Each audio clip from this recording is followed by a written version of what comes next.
எப்போ நம்ம ஒரு விஷயத்தில் இறங்கிட்டோம், ஒன்றும் முடியுன்ட்டு வெளியே வா, இல்லை முடியாதுன்ட்டு வெளியே வா, வேணான்ட்டு வெளியே வராது, அது முட்டாள்தனம். நான் குரூப் 2 பாஸ் பண்ணி இப்போ டெப்டி தாசராக இருக்கேன். எங்கள் அப்பா சொன்னார்னு சொன்னால அதுக்கான ஆன்சரை நானே சொல்கிறேன். என் லைஃப்லேயே நடந்துருக்குது. என்னோடய ஒய்ஃபு டெப்டி கலெக்டராக இருக்காங்க. நீங்கள் நினைக்கலாம், என்ன சார் நீங்கள் குரூப் 2 பாஸ் பண்ணியிருக்கீங்க, உங்கள் வீட்டுக்காரங்க குரூப் 1 இருக்காங்கன்னா, எங்கள் அப்பா சொன்னார் பாருங்க, இன்றைக்கி நீ எல்லா விஷயத்துலையும் சரியாக இருந்தீங்கன்னா எல்லாம் உன்னை தேடிட்டு வரும், நீ எங்கேயாவது சறுக்குனீங்கன்னா எல்லாத்தையும் தேடிட்டு அலையிற மாதிரி இருக்கும்னு. அதுதான் இந்த 15 வருஷ வாழ்க்கையில் 17 வயசுலேருந்து அடுத்த 17 வருஷம் நீ வச்சிங்க. 29 வயசில் படிக்க ஆரம்பித்தேங்க. வெரி ஸ்ட்ரகிள்டு பர்சன் நான். என்னோட 34 வயசில் அரசாங்க வேலைக்கு வந்தேன் நான். யூத் பேப்பரின் இனிய வணக்கம். மறக்காமல் சப்ஸ்கிரைப் பண்ணுங்கள், பக்கத்தில் இருக்க பெல் ஐகானை கிளிக் பண்ணுங்கள். தேங்க்யூ. என்னோடய பேர் சரவணன். நான் குரூப் 2 பாஸ் பண்ணி டெப்டி தாசராக ஒர்க் பண்ணுறேன். நான் எப்படி இந்த டிஎன்பிசி ஜேர்னிக்குள்ளே வந்தேன்னு உங்களுக்கு நான் சொல்கிறேன். உங்களுக்கு நீங்களாம் இப்போ சின்ன வயசில் 20 வயசில் 21 வயசில் அதை கேட்டுட்ருப்பீங்க. நான் வந்து என்னோட 29 வயசில் தாங்க டிஎன்பிசி படிக்க வந்தேன். நினச்சி பாருங்கள், கிராமத்தில் மோஸ்ட் பேக்வர்டு வில்லேஜ்லேருந்து வரேன். செட்டில்டு ஏஜ்னு சொல்லுவாங்க. கிராமத்தில் இருக்கவங்க அந்த வயசில் செட்டில் ஆகிருப்போம். ஏன்னா என் கூட படித்த எல்லாத்துக்குமே மேக்ஸிமம் இப்போ கல்யாணம் ஆகிடுச்சு. செட்டில் ஆகிருப்பாங்கன்னு சொல்லுவாங்க. நான் 29 வயசு தான் எங்கள் அப்பாட்ட போய் நான் இந்த மாதிரி டிஎன்பிசி படிக்கலான்னு இருக்கேன் அப்படின்னா, ஏன் சார் நீங்கள் இவ்வளோ லேட்டாக சொல்கிறீங்க, நீங்கள் கேட்கலாம். நான் எந்த எதிர்க்கிறதையும் பதிவு பண்ண விரும்பல. 2001 to 2006 ஏன்னா நான் 95 +2 முடிக்கிறேன், 98 டிகிரி முடிக்கிறேன். எனக்கு அப்போ தெரியல டிஎன்பிசிலாம் எழுதி போகலான்னு தெரியாது எனக்கு தெரிய ஆரம்பிக்கும் போது 2001 to 2006ங்கிறது அரசின் நிலைப்பாடின் அடிப்படையில் வேலை நியமன தடை சட்டம் அப்படின்னு ஒன்று நடைமுறையில் இருந்துச்சு. அப்போ அரசு வேலைக்கு ஆட்கள் எடுக்க மாட்டாங்க. டிஎன்பிசி பொறுத்த வச்சு டிபார்ட்மெண்ட் எக்ஸாம் மட்டும் தான் வைப்பாங்க. 2006 மதிப்பிற்குரிய கலைஞர் முதலமைச்சர் வந்த பிறகு இந்த வேலை நியமன தடை சட்டத்தை ரத்து பண்ணிட்டார். 2006 டிசம்பரில் ஒரு கால்ஃபர் வருதுங்க, விஓ கால். இந்த கால்ஃபர் வந்து கால்ஃபர் வந்துருச்சு. நான் டிசம்பர் கால்ஃபர் வரதுக்கு முன்னாடியே நான் துறையூரில் என்னுடைய ஆசிரியரை போய் பார்த்து ஜாயின் பண்ணி கால்ஃபர் வரதுக்கு முன்னாடியே போயிட்டேன். ஏன்னா கால்ஃபர் வரப்போகுதுன்னு தெரிஞ்சிருச்சு, டிசம்பரில் வரப்போகுதுன்னு. நான் போய் எங்கள் அப்பாட்ட சொன்னேன். என்னோட நண்பர் சிவனேசன் தான் வந்து எங்கள் அப்பாட்ட சொன்னார், சார் படிக்கட்டும் சார், படித்தாருன்னா போயிடுவார் சார் அப்படின்னு. நான் வேலையெல்லாம் விட்டுட்டேங்க. 29 வயசில் என்னோட வேலையெல்லாம் விட்டாச்சு. எங்கள் அப்பா வந்து போஸ்ட் ஆஃபீஸில் ஒர்க் பண்ணி ரிட்டையர் ஆகிட்டார். எங்கள் அப்பா நல்லா பார்த்துங்க, எங்கள் அப்பா ரிட்டையர் ஆகிட்டார். எனக்கு வயசு 29 ஆகிடுச்சு. என் தம்பி ஒருத்தர் இருக்கான், அவ்வளோதான் என் ஃபேமிலி. எங்கள் அப்பா அம்மா, என் தம்பி, நான், அவர் 4 பேர் தான் என் குடும்பத்தில். நான் தான் பெரியவன். எங்கள் அப்பா ரிட்டையர் ஆகி பென்ஷன் வாங்குறாரு. நான் வேலையை விட்டுட்டு நான் படிக்க வரேன்னு போய் எங்கள் அப்பாட்ட சொல்கிறேன், இப்போ நான் படிக்க போகிறேன் அப்படின்னு சொன்னேன். சரிப்பா நீ படிப்பாரு. நான் எங்கள் அப்பாட்ட சொன்னேன், இப்போ 2 வருஷத்துக்கு என்ன எதுவும் கேட்காது, நல்லா பார்த்துங்க, நான் 2 வருஷத்துக்குன்னு சொல்லிட்டேன். ஏன்னா வயசு 29 ஆச்சு, என்னன்னே தெரியாது, இப்போ தான் போகிறேன் இந்த ஃபீல்டுக்குள்ளே, 2 வருஷத்துக்கு என்ன எதுவும் கேட்காதப்பா. சரிப்பா ரைட் நீ போய் படின்ட்டார். நான் துறையில் வந்து ரூம் எடுத்து ஒரு 6 மாதம் ஊர்லேருந்தே படித்தேன். எனக்கு அது பெரிய சக்ஸஸை கொடுக்கல. இப்போ நான் எங்கள் அப்பா இப்போ ஒரு 2 நாள் யோசனை பண்ணார். அப்புறம் ஏன்னா சனி ஞாயிறு தான் கிளாஸு, நீ போன்ட்டார். நான் உங்களுக்கு இந்த இடத்துல இன்னொன்று சொல்கிறேன், நான் இதெல்லாம் மனசில் வச்சுட்டு தான் சென்டருக்குள்ளே நுழையிறேன். எப்போயுமே இதில் மனசில் வச்சுருப்பேன். எங்கள் அப்பா கூட அதை மறந்துருக்கலாம். என்னோட 17 வயசில் நான் +2 முடிக்கிறேன். என்னை கொண்டு காலேஜில் சேர்த்து விட்றதுக்காக போகிறார். எங்கள் அப்பா காலேஜுக்குலாம் வரலைங்க, துறையூரில் தான் பஸ் ஏற்றி விட்றாரு. வில்லேஜ்லேருந்து 5 கிலோமீட்டர் தான் துறையூர். பஸ் ஏற்றி அவ்வளோதான் வந்தார். அதுக்கப்புறம் வந்ததே கிடையாது. காலேஜில் வந்து பஸ் ஏற்றி விட்றதுக்கு வராரு. பஸ்ஸில் ஏறி ஒரு 10 நிமிஷம் தான் இருக்குது. ஏன்னா திருச்சி போய் நான் மணப்பாறை போகணும். 10 நிமிஷம் டைம் இருக்குது. என் பக்கத்தில் உட்காந்தார். தோளில் கை வச்சு, சரவணா இன்னையிலேருந்து உன்னோட லைஃப் ஸ்டார்ட் ஆகுதுப்பா, இதுக்கு முன்னாடி எப்படியே தெரியாது, என் கூட இருந்துட்டேன், இன்னையிலேருந்து உங்கள் லைஃப் ஸ்டார்ட் ஆகுது.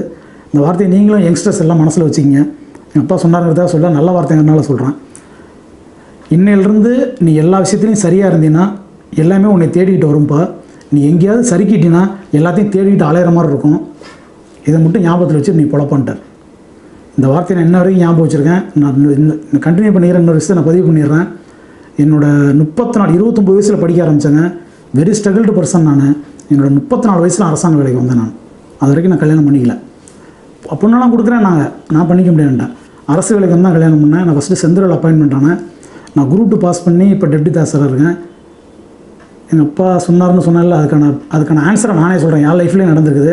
என்னோடய ஒய்ஃபு டெப்டி கலெக்டராக இருக்காங்க. நீங்கள் நினைக்கலாம், என்ன சார் நீங்கள் குரூப் 2 பாஸ் பண்ணியிருக்கீங்க, உங்கள் வீட்டுக்காரங்க குரூப் 1 இருக்காங்கன்னா, எங்கள் அப்பா சொன்னார் பாருங்க, இன்றைக்கி நீ எல்லா விஷயத்துலையும் சரியாக இருந்தீங்கன்னா எல்லாம் உன்னை தேடிட்டு வரும், நீ எங்கேயாவது சறுக்குனீங்கன்னா எல்லாத்தையும் தேடிட்டு அலையிற மாதிரி இருக்கும்னு. அதுதான் இந்த 15 வருஷ வாழ்க்கையில் 17 வயசுலேருந்து அடுத்த 17 வருஷம் நீ வச்சிங்க. 17 வயசில் +2, அடுத்த 17 வருஷம் கழிச்சு குரூப் 2 பாஸ் பண்ணுறேன். அப்போ என்னன்னா, நீங்கள் எங்கேருந்து நீங்கள் ஸ்ட்ரகிள் பண்ணி நீங்கள் நான் இது என்ன சார் இப்படி சொல்கிறீங்க, நீங்கள் அப்படி கரெக்டாக இருந்துட்டீங்களா அப்படின்னு நீங்கள் உங்கள் மனசில் ஏதாவது உங்கள் காலேஜ் ஸ்டூடெண்ட்டை ஏதாவது பார்த்துட்டு இருக்கும்போது உங்கள் மனசில் கேட்கலாம். நான் என் தந்தையின் மீது ஆணையிட்டு சொல்கிறேன், என்னிடம் எந்த கெட்ட பழக்கமும் இல்லை, யாரையும் காதலித்ததில்லை, காலேஜ் கட்டடிச்சிருக்க எங்கேயும் போனதில்லை, எங்கள் அப்பாட்ட பணம் வாங்கி ஏமாற்றி சுற்றினதில்லை, இதெல்லாம் என் வாழ்க்கையில் செஞ்சதே இல்லை. ஏன்னா எங்கள் அப்பா எனக்கு சொல்லி தான் அனுப்புகிறார், நீ எல்லா விஷயத்துலையும் சரியாக இருந்தீங்கன்னா எல்லாம் உன்னை தேடிட்டு வரும், எங்கேயாவது சறுக்கிட்டீங்கன்னா நீ தேடிட்டு அலையணும்னாரு. இன்னை வரைக்கும் என்னோடய வாழ்க்கையில் நான் அதை ஃபாலோ பண்ணுறேன். நீங்கள் எப்போ நீங்கள் எல்லாத்தையும் கரெக்டாக, அதாவது ஒரு கோல் ஆச்சு, இதுதான் நம்ம மைண்டில், இதுதான் நான் 29 வயசில் முடிவு பண்ணிட்டேங்க. நான் இங்கேருந்து எங்கள் ஊர்லேருந்து சென்டருக்கு போகிறேன். நினச்சி பாருங்கள் எவ்வளோ கொடுமையாக இருக்குன்னு. ஏன்னா என் கூட இருக்காங்கன்னா சின்ன வயசுக்காரனாக இருக்கான். நான் 29 வயசில் உள்ள நுழையும் போது நம்மளால் முடியுமாலாம் நான் நினைக்கல. நம்ம முதல்ல ஒரு 6 மாதம் நம்ம சத்தம் போடக்கூடாது. என் வாத்தியார் என்ன சொல்கிறாரோ அதை கேட்போம், படிப்போம், வருவோம். முதல் எக்ஸாம் எழுதுகிறேன். அந்த என்னென்ன 30-40 பேர் தான் இருக்கும். முதல் எக்ஸாம் எழுதுகிறோம். 178 கொஸ்டின் விஓ கட் ஆஃப். இதான் 2007 விஓ போனவங்களுக்கு தெரியும். பிசியில் நான் 160 கொஸ்டின் அடிச்சிருந்தேன். 18 கொஸ்டினில் எனக்கு தெரியாது. ஏன்னா முதல் எக்ஸாமுக்கு எனக்கு என்ன பண்ணணுன்னே தெரில. 18 கொஸ்டின் பண்ணி நான் வீட்டுக்கு போயிட்டேன். நான் அடப்போங்க அப்படின்ட்டு எங்கள் வீட்டுக்கு போயிட்டேன். எங்கள் வாத்தியார் வந்துட்டார் என்னை தேடிட்டு, முருகேஷ் சார்னு என்னை தேடிட்டு வந்துட்டார். என்ன சார் நான் அப்படி இருக்க, நீ என்ன ஸ்ட்ரகிள் பண்ணி வரது இல்லையாப்பா அப்படின்னு சொல்லி கூப்பிட்டு வந்துட்டார். ரொம்ப இல்லைங்க ஃபீஸ்லாம். நான் இப்போ 2007 2500 ஸோ பெரிய பணத்துக்காக இல்லை. எங்கள் வாத்தியார் பணத்தை பற்றி பேசலை, நான் தான் வந்துட்டேன் வேணான்ட்டு. அதுக்கப்புறம் வந்து முடிவு பண்ணேன். 2 வருஷம் நான் அதுக்கப்புறம் எங்கள் வாத்தியார் கூட இருந்தேன். நான் படித்தேன். முதல்ல இந்த எங்கள் அப்பாட்ட சொல்லிட்டு இருந்தேன் பாருங்கள் 2 வருஷம்னு. இந்த 31 வயசில் 2 கொஸ்டினில் ஒரு எக்ஸாமில் விட்டுட்டாங்க. First attempt. அதாவது 2 வருஷம் முடிஞ்சு 2 எக்ஸாம் எழுதிட்டேன். 3வது எக்ஸாம் ஒரு குரூப் 2ன்னு வச்சுங்களேன். 2008 குரூப் 2 2 கொஸ்டினில் விட்டுட்டேன். 2 கொஸ்டினில் விட்டதும் எனக்கு, ஏன்னா என் கூட இருக்க ஒருத்தன் வேலைக்கு போகிறான், எனக்கு வேலை இல்லை. அது 2 கொஸ்டினில் விட்டுட்டாங்க. எனக்கு கொஞ்சம் ஸ்ட்ரகிள் ஆகிடுச்சு. நான் எங்கள் அப்பாட்ட போய் சொன்னேன், எப்போ நான் போதும், நான் முன்ன மாதிரி இல்லை, இப்போ நான் எனக்கு நல்ல விஷயம் தெரியுது, படிக்கிறேன். ஏன்னா நான் இப்போ கிளாஸும் எடுக்கிறேன், நான் எப்படியும் பொழைச்சிக்குவோம்ப்பா, எனக்கு அதனால் இந்த ஃபீல்டை விட்டு நான் ஒதுங்கிக்கிறேன் வேணான்னு. இப்போயும் நான் திருப்பி சொல்கிறேன் எங்கள் அப்பா சொன்ன வார்த்தையை. நீங்கள் ஒவ்வொருத்தரும், ஏன்னா நீங்களாம் சின்ன வயசுக்காரங்க, 31 வயசில் நீங்கள் போராட போகிறதில்ல, 20 வயசில் போராடி வேலைக்கு போயிட போகிறீங்க. அது உள்ள அவர் சொன்ன வார்த்தை, எப்போ நம்ம ஒரு விஷயத்தில் இறங்கிட்டோம், ஒன்றும் முடியுன்ட்டு வெளியே வா, இல்லை முடியாதுன்ட்டு வெளியே வா, வேணான்ட்டு வெளியே வராத, அது முட்டாள்தனம். இப்போ நீ வந்திருக்க பாரு, வேணான்ட்டு வெளியே வந்திருக்க பண்ணி, நான் உனக்கு ஏதாவது பணம் தர மாட்டேன், படிக்கிறதுக்கு காசு தர மாட்டேன்னு சொன்னேன்னா நான் எதுவுமே சொல்லலை, நீயாக தான் வர, அதனால் நீ போகலாம் திருப்பி, எப்போதுமே என்கிட்ட மாதம் காசு வாங்கிக்க, போய் படின்ட்டார். நானும் திருப்பி என்னோடய ஸ்டடீஸ்க்காக போயிட்டேன். நல்லா புரிஞ்சுங்க. அதுக்கப்புறம் 2 கொஸ்டினில் 2 கொஸ்டினில் விட்றேன். அதுக்கப்புறம் 2 எக்ஸாமில் ஒரு குரூப் 2 விட்டேன், ஒரு குரூப் 4 விட்டேன், ஒரு சர்வேர் விட்டேன். குரூப் 4ல் விஓ, திருப்பி சர்வேர், 3 இதில் விட்டாங்க. என் கூட படித்தாலும் வேலைக்கு போகிறான், என் ரூம்லேருந்து போகிறான், எல்லாம் போகிறேன். நானும் சொல்லுவேன், நீங்கள் போங்கப்பா, நான் பின்னாடி வரேன் அப்படின்னு தான் சொல்லுவேன். ஏன்னா கடவுள் எனக்கான நேரத்தை வச்சுருப்பாருன்னு நான் நம்பினேன். அதுக்கப்புறம் இந்த எக்ஸாம் வருதுங்க 2010. திருப்பி கலைஞர் தான் முதலமைச்சராக இருக்கிறாரு. 2010 கால்ஃபர் வருது டிசம்பரில். 5000 போஸ்ட் கால்ஃபர் பண்ணுறாங்க. எக்ஸாம் 2011 எக்ஸாம் மே மாதத்தில் எக்ஸாம் நடக்குது. மே மாதத்தில் எக்ஸாம் நடக்குது. எக்ஸாம் முடிஞ்சு ஆட்சி மாற்றம், ஜெயலலிதா முதலமைச்சர் வந்துடுறாங்க. அதுக்கு எதுக்கு எந்த சம்மந்தமும் இல்லை. அந்த எக்ஸாம் நம்ம எழுத போகிறேன். அந்த எக்ஸாமில் நான் அப்போ தாங்க செல்லை தூக்கி வீட்டில் போட்டு வந்துட்டேன். என்கிட்ட ஒரு செல்லு கொடுத்தாரில்ல, எங்கள் அப்பா சின்ன செல்லு கொடுத்தாரு. இந்த செல்லே எனக்கு வேணாம் அப்படின்னு வீட்டில் கொடுத்துட்டேன். அப்பா எப்படா அவனை தொடர்பு கொள்றதுனால உங்களுக்கு கேட்குறது கஷ்டமாக இருக்கலாம். இன்றைக்கெல்லாம் நீங்கள் ஸ்மார்ட் ஃபோனை பிரிஞ்சு இருக்கிறதில்ல யாரும், நானும் தான். அப்புறம் அந்த ஃபோனை வச்சுட்டு வந்துட்டேன். எங்கள் அப்பாட்ட சொன்னேன், எப்போ அந்த ஃபோன் எனக்கு வேணாம், நீ என்னை தேவையில்லாத பார்க்க வர வேணாம். ஆனால் நான் தந்தை சொல்மிக்க மந்திரம் இல்லைன்னா இது வரைக்கும் வாழ்ந்தவன், இப்போயும் அப்படி தான் இருக்கேன். நீ என்னை பார்க்க வர வேணாம், எனக்கு எந்த தகவலும் தெரிய வேணாம், சொந்தக்காரன் செத்தது, கல்யாணம், எதுவுமே எனக்கு தெரிய வேணும். நான் எதுக்கும் வரமாட்டேன், எதுக்குமே நான் வரல. எனக்கு இந்த 6 மாதம் எனக்கு எதுவுமே தெரியப்படுத்த வேணாம். யாரோ ஏதோ பண்ணிட்டு போட்டால் எல்லாம் 7ஆம் மாதம் போய் விசாரிச்சுக்கிறேன். பரிச்சை மே மாதம் முடிஞ்சு போயிடும், அப்புறமே விசாரிச்சுக்கிறேன். நீ எனக்கு மாதம் ஒரு நாள் வர, என் ரூம் உனக்கு தெரியும், எனக்கு மாதம் 3000 எப்போ பைசா தருவாருங்க சாப்பாடு செலவு, அதை மட்டும் கொடுத்துட்டு நீ போயிரு, அவ்வளோதான். வேறு எதுவுமே உனக்கு எனக்கு எந்த இதுவுமே இருக்காது. நீ வந்தால் கூட என்னை பார்க்க வேணாம், துவையர் நீ வரலாம் போகலாம், ஆனால் என்னை நீ பார்க்குறது மாதம் ஒரு தடவை தான். நீ நினைக்கலாம் ஃபோனில் எப்படா எதுனா சொல்கிறது, நம்ம வீட்டில் எது நடந்துருச்சுன்னா என் ஃப்ரெண்டு சொல்லுவான். எனக்கு உங்களுக்கு கேட்குறதுக்கு தடித்த வார்த்தைகளாக இருக்கலாம், ஆனால் அதான் உண்மை. 6 மாதம் வரம் தவம்னு சொல்லுவாங்கள்ல, அதுமாதிரி படித்தேங்க. நான் இப்போயும் சொல்கிறேன், நான் பயங்கரமாக சில பேர்லாம் சொல்லுவாங்க, நான் அப்படியே படித்தேன்னா அப்படியே உட்காந்துட்டே இருப்பேன். 8 மணி நேரத்துக்கு மேலே படிக்க மாட்டேங்க, சும்மா தான் இருந்தேன். ஆனால் 24 மணி நேரம் கணக்கு இருக்குல்ல, என்னோடய வாழ்நாளில் 8 மணி நேரத்துக்கு மேலே நான் படித்ததே கிடையாது. 8 மணி நேரம் தான் என் டோட்டல் ஸ்டடீஸே இருக்கும். மீதி இருக்க 16 மணி நேரத்தில் 8 மணி நேரம் தூங்கிடுவாங்க. திருத்தமாக படிப்பேன். ஆனால் புக்கை திறந்து வச்சு உட்காந்துருக்க மாட்டேன். அப்படியே ஒரு சில பேர் உட்காந்தே இருப்பான், கொஞ்சம் 5 பைசா புண்ணியம் இருக்காது. நான் ஒரு பாடம் படித்தாலும் திருத்தமாக படித்து தூக்கி வச்சுட்டு போயிடுவேன். அது அந்த 6 மாதம் இருக்குது பாருங்கள், ஸ்ட்ரகிள் பீரியட். இதான் கடைசி. நான் சொல்லிட்டேன், எப்போ இதான்ப்பா நான் கடைசி பரிச்சை என்னமே படிச்சு எழுத மாட்டேன். இதில் பாஸ் ஆனாலும் சரி, ஃபெயில்னு சொல்ல மாட்டேன். டிஎன்பிஎஸ்சி பொறுத்த வச்சு செலக்டடாக நாட் செலக்டடாக தான், அப்படி சொல்ல மாட்டேன். ஃபெயில் பாஸ் ஃபெயில் நான் பேசவே மாட்டேன். இதோட சரி பண்ணிட்டேன்.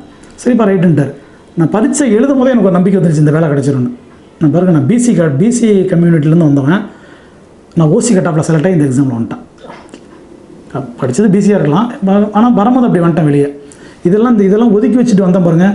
இதெல்லாம் முடியுது, நம்ம இவ்வளோ தான் நம்ம வாழ்க்கை அப்படின்னு முடிச்சுட்டு வரணும். இதோட சரி, இதுக்கப்புறம் நம்ம படிக்கக்கூடாது. கெமிஸ்ட்ரியில் எங்கள் வாதியார் நடத்தும்போது சொல்லுவார், தெவிட்டிய கரைசல் பாரு, அதுக்கு மேலே இது கூட இல்லை சேராது. நான் இதுக்கு மேலே என்னால் படிக்க முடியாது, நான் அவ்வளோதான் எல்லாம் படித்தாச்சுன்னு நான் ஒரு முடிவு வந்துட்டேன், என்னால் இவ்வளோ தான் முடியும் அப்படின்னு நான் ஸ்ட்ரகிள் பண்ணி வந்தாச்சு. உங்களால் எல்லாமே முடியுங்க. இப்போ நான் இந்த 6 மாதம் படித்தேன்னு உங்கள்கிட்ட சொல்லியிருக்கேன். நான் இந்த 6 மாதத்தில் 8 மணி நேரம் படித்தேன். நான் முதல்ல இதில் ஒதுக்கி வச்ச விஷயங்கள் நண்பர்கள் தான். எனக்கு பெரிய ஃப்ரெண்ட்ஷிப் சர்க்கிள் உண்டுங்க. என்னோடய நண்பர்கள்லாம் என் ரூமில் இருக்க 4 பேர், அவ்வளோதான். அதுக்கப்புறம் என் கூட டிஎன்பிசி படிச்சுக்கிட்டு இருக்கிற தனித்தனியாக ரூம் எடுத்து படிச்சுட்டு இருக்கிற மொத்தம் 16 நண்பர்கள் தான் என்னோடய டிஎன்பிசி நண்பர்கள். அதாவது என்னை போலவே படிக்கக்கூடிய 16 நபர்கள் தான் என் நண்பர்கள், அவ்வளோதான். இந்த சினிமா அப்படிங்கிற கான்செப்டை ஒதுக்கியாச்சு ஃபஸ்ட்டு. 2வது செல்லு கிடையாது, செல்ஃபோன்னு ஒன்று என் வாழ்க்கையில் கிடையவே கிடையாது. 3வது ஃபேமிலி, அதாவது பெருசாக இல்லை, அப்பா அம்மா தம்பி வெளியில் வேலை பார்க்குறான், அப்பா அம்மா வில்லேஜில் இருக்காங்க. இவங்கள நான் போய் பார்க்குறதில்ல, எங்கள் அப்பா என்னை பார்க்கலாம் மாதம் ஒரு தடவை, 6 மாதத்துக்கு 6 தடவை தான் பார்க்கலாம். இதான் அவருக்கு நான் கொடுத்துருக்க டைம். 4வது எந்த ரிலேஷன்ஷிப்போட எந்த விதமான நிகழ்ச்சிகளுக்கும் நான் செல்றதில்லை. 5வது பாயிண்ட்லேருந்து நான் எத்தனை பாயிண்ட் சொன்னாலும் படிக்கிறத தவிர அவர் எதை பற்றியும் திங்க் பண்ணுறதில்ல, எதையுமே நினைக்கிறதில்ல. இன்னும் தெரியுங்களா, நான் துறையூரில் நான் தங்கி இந்த ரூம் டெலிஃபோன் எக்ஸ்சேஞ்ச் பக்கத்துலேங்க. அந்த ரூமுக்கு யாரும் வரவே மாட்டாங்க. நாங்கள் ரூம் போட்டதை எப்படி போட்டோம்னா, அந்த ரூமுக்கு மொத்தம் 72 படி ஏறி வரணும். என்னை தேடிட்டு அவன் வரமாட்டான். வந்தாவே மேலே டயர்டாகி அவங்க உட்காந்துருப்பான், கொஞ்சம் நேரம் உட்காந்துருப்பான், 7 நேரம் உட்காந்துருப்பான். அப்புறம் கொஞ்சம் நேரம் உட்காந்துருந்து மூச்சு வாங்கி மூச்சு ஆசுவாசம் ஆகி அப்புறம் தான் இறங்குவான். ஏன்னா நாங்களே என்ன பண்ணுவோம்னா, நாங்கள் ஏறிட்டால் இறங்க மாட்டோம். ஏன்னா நாங்கள் சாப்பாடு கூட வாங்கிட்டு போயிடுவோம், மேலே பார்சல் வாங்கி. ஏன்னா நீங்கள் டீ குடிக்க இறங்கணும்னு நினச்சிங்கன்னா முடிஞ்சு போச்சு, அவ்வளோதான். டீ குடிச்சது ரொம்ப டயர்டாயிடும். ஏன்னா திருப்பி நீ இறங்கும்போது தெரியாது, 72 படி ஏறி போய் தான் ரூமில் போய் உட்கார முடியும். மொட்டை முடியாது, சும்மா ஒரு சின்ன குடம் மாதிரி அவங்க வச்சுருந்த ரூம். நாங்கள் போய் 4 பேர் தங்கிட்டோம் 2 வருஷமாக. அப்படி தான் நாங்கள் படித்தோம். இப்போ நான் இந்த 6 மாதம் என்ன முடிவு பண்ணேன், என் நண்பர்கள்ட்ட சொன்னேன், எப்போ என் ரூம்லையும் யாரும் நைட்டு படிக்க முடியாதுங்க. ஏன்னா என்னோட கொள்கை நைட்டு படிக்கக்கூடாது. அது நல்லா புரிஞ்சுக்கிங்க. உங்களுக்கு அது மாறலாம், நீங்கள் நைட்டு பூரா படிக்கிற மாதிரி இருக்கலாம், எனக்கு கருத்து வரல. ஆனால் அது சரியான மெத்தடு கிடையாது. பெரிய பெரிய ஐஏஎஸ் ஐபிஎஸ்லாம் சொன்னாங்கிறதுக்காக நான் அதுலேருந்து கொஞ்சம் வேறுபடுறேன். ஏன் தெரியுங்களா, நீங்கள் ஒரு 6 மணி நேரம் இரவு தூக்கம் இருக்கு பாருங்கள். நீங்கள் சயின்ஸு ஜுவாலஜி படித்தவங்களை கேளுங்க, உங்கள் ஆழ்ந்த தூக்கம் தான் உங்களோட சிந்தனையை உயர்த்தும். முதல்ல தூங்கிவிடும் நல்லா, பிரெயினில் ஒரு சின்ன இது உற்பத்தி ஆகும். நிறைய இருக்குது சயின்ஸில். 6 மணி நேரம் ஆழ்ந்த தூக்கம் அனைத்தையும் சாதிக்கும். இதுதான் நான் கற்றுக்கிட்டது. ஆனால் 4:30 எந்திரிப்பாங்க, அது உங்களுக்கு சிரமமாக இருக்கலாம். நான் படித்த காலத்தில் அப்படி இருப்பேன். 4:30 எந்திரிப்பேன், 5 மணிக்கு படிக்க உட்காந்துருவேன். கண்டிப்பாக 5 to 7 படிச்சிருவேன். 5 to 7 படித்தேன்னா இந்த 7 to 9 பேப்பரை பார்ப்பேன். நான் எனக்காகவே அந்த டீ கடைக்காரரு தினமணி பேப்பர் வாங்குவார். டீ கடையில் தினமணி பேப்பர் எங்கேயாவது நீங்கள் பார்த்துருக்கீங்களா? துறையூர் அந்த ஒரு டீ கடையில் மட்டும் வாங்கினார். இன்றைக்கி அவர் இறந்து போயிட்டார். இருந்தாலும் அது வேறு விஷயம். இருந்தாலும் அவர் எங்களுக்காக வாங்கினார். 9 to 10 தான் என்னோடய சாப்பாடு டைமு. 10 to 1 படிப்பாங்க. நீங்கள் நினச்சி பாருங்கள், காலையில் 2 மணி நேரம் சொல்லிட்டேன், மதியம் 10 to 1 தான். அந்த 1 to 2 படிக்க மாட்டேன், ஏன்னா லஞ்சு. 2 to 5 படிப்பிலே வராது, ஏன்னா கொஸ்டின் ப்ராக்டிஸில் போயிடும். நல்லா பார்த்துங்க, ஏன்னா கொஸ்டின் எடுப்போம், 100 ஆன்சர் எழுதணும், டிஸ்கஸ் பண்ணணும், இதிலே போயிடும். சாயந்தரம் 5 to 6 தான் நண்பர்கள் சந்திப்பு. இது யாருன்னா, இந்த 5 to 6 ஏன் கூட படிக்கிறான் ஒரு 16 பேர் டிஎன்பிசிக்கு. அவன் டீ குடிக்க வருவான், ஒரு கடைக்கு ரெகுலராக. கரெக்டாக 5 மணிக்கு வருவாங்க, 6 மணிக்கு போயிடணும். ஒரு நிமிஷம் கூட அதுக்கு மேலே தாண்டாதுங்க. 5 to 6 5 to ஃபிக்ஸ்டு டைம் தான். அதுக்கப்புறம் நீ இருந்தாலும் இருக்கலாம், நான் போயிடுவேன் என் ரூமுக்கு, அவ்வளோதான். 5 to 6 முடிஞ்சு போச்சு.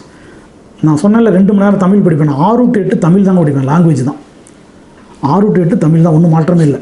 8 to 9 லஞ்சில் போயிடும். கடைசி 1 hour பேப்பர் நியூஸ் நம்ம நோட்டில் பார்த்து எழுதியிருப்போம், பேப்பர்லேருந்து எழுதியிருப்போம். அதை எடுத்து டிஸ்கஸ் பண்ணுவோம் ரூம்லேயே. எப்போ இந்த மாதிரி கேட்டிருக்கான், அபினவ் பிந்திரா ஜெயிச்சிருக்கிறாரு, ராகுல் டிராவிட் இது மாதிரி ஒரு சாதனை புரிஞ்சிருக்கிறாரு, இது நம்ம குறிச்சிக்கணும். ஸ்போர்ட்ஸ் கேட்க வாய்ப்பு இருக்குது. இப்போ அக்னி ஏவுகணை அப்துல் கலாம் இதை புதுசாக பண்ணியிருக்கிறாரு. இது நமக்கு அது மட்டும் முக்கியம் இல்லை, இது டிஸ்டன்ஸ் முக்கியம். இந்த டிஸ்டன்ஸில் அதை தாக்கி அழிக்குது. இது ஒரிசாவில் இந்த இடத்துலேருந்து சோதனை பண்ணியிருக்கிறாங்க. இது பிருத்திவியில் என்ன வெரைட்டியோ, என்ன அதோட கிளாசிஃபிகேஷனோ அதுலேருந்து இருக்குது. இவரை டன்னு அதை அழித்து தாக்கக்கூடியது. மிலிட்ரியில் இந்த டேட்டில் கொண்டு சேர்த்துட்டானுவ. இது எல்லாத்தையும் ஞாபகம் வச்சுக்கணும் அப்படின்ட்டு தான் அந்த 1 மணி நேரம் கூட இப்போயும் சொல்கிறாங்க. 10 மணிக்கு படுத்துருவோம். நான் உங்கள்கிட்ட சொன்னாலே 6 மணி நேரம் ஆழ்ந்த தூக்கம் அனைத்தையும் சாதிக்கணும். 10 to 4 தூங்கிடுவாங்க. நான் அந்த படுத்துக்கிட்டு செல்லை நோண்டிட்டு வேலைலாம் என் வாழ்க்கையில் கிடையாது. இப்போ என்ன பண்ணுறேன், நான் ஒத்துக்கிறேன் உண்மையை. நான் படிக்கிறப்ப 10 மணிக்கு படுத்தா 10:10 தூங்கிடுவாங்க.